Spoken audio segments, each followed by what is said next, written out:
बड़ भारी। पिया पुता के रूप सुतैलन, पिया पुता के रूप सुतैलन, खैलन घर भारी, जितिया पावन बड़ भारी।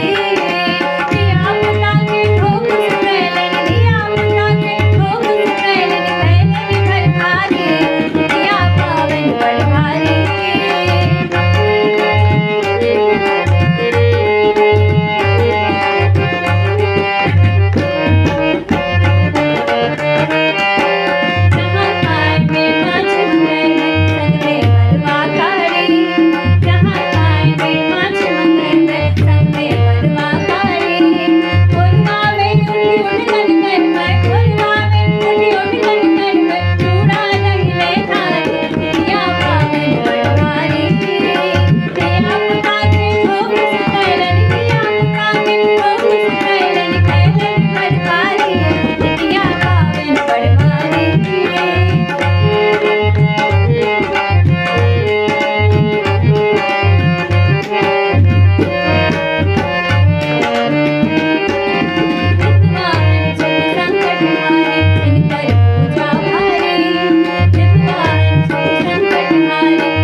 आप सभी को हमारी प्रयास अच्छी लगी हो तो इस वीडियो को लाइक करें, शेयर करें और इस चैनल को सब्सक्राइब ज़रूर करें।